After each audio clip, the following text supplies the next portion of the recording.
ប្លុកនេះគឺខ្ញុំថតជូនណាស់ហើយតែខ្ញុំមិនដែរផុសចឹងណាអ្នកនរថ្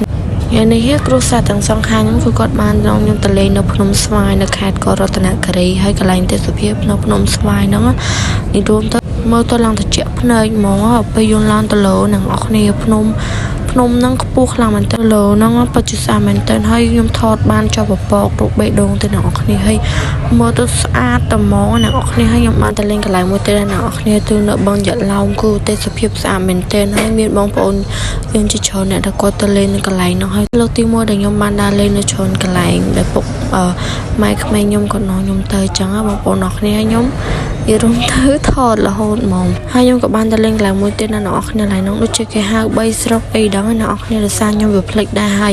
ហើយកន្លែងហ្នឹងគឺស្អាតមែនទែនទេសភាពអត់ចាញ់ខ្ញុំដើរប្រហែលអ្នកនរគ្នារួមទៅកន្លែងហ្នឹងគឺស្អាតហ្មងអត់មានថានិយាយរួមទៅខ្ញុំអត់ដែរមកកន្លែងហ្នឹងគឺស្អាតមែនទែនហ្មងអ្នកនរគ្នាហើយខ្ញុំក៏បានដើរថតគ្រប់ទីកន្លែងលេងទឹកលេងអីចឹងហើយអត់មានជ្រៅអ្នកនរគ្នាគឺលក្ខណៈថារយមែនទែនទេសភាពគឺស្អាតហ្មងស្រាប់ណាស់គាត់ចូលចិត្តថតរូបអាចទៅកន្លែងហ្នឹងបានកន្លែងហ្នឹងគឺស្អាតហើយខ្ញុំក៏បានទៅកន្លែងមួយទៀតកន្លែងហ្នឹង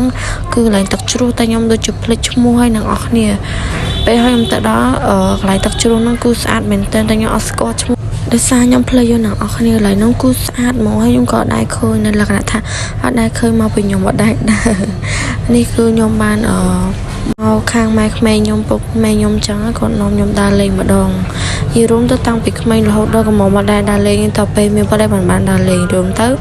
គឺក្តីសុខមែនតើគាត់នាំយើងទៅកន្លែងដើរលេងដែលថាយើងអត់ដែរទៅចឹងអ្នកនរគ្នាឲ្យមើលទឹកជ្រោះស្អាតហ្មងលេងរួមអ្នកដែលគាត់ចូលចិត្តថតរូបអីគឺគាត់មកកន្លែងហ្នឹងគឺត្រូវហ្មងនិយាយទៅមានបានបាយបានទឹកហើយអ្នកនរគ្នាឡៃទៅដើរថតអីចឹងហើយកន្លែងគេទេសភាពស្អាត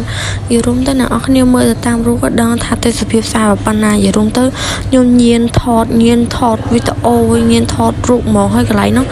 អូយយីរួមស្អាតហ្មងអ្នកនរគ្នាយីរួមទៅរូបណាក៏មានរូបខ្ញុំដែរវីដេអូណាក៏មានរូបខ្ញុំដែរពេលចឹងទៅយីរួមទូរស័ព្ទតែខ្ញុំសិតតែរូបខ្ញុំទាំងអស់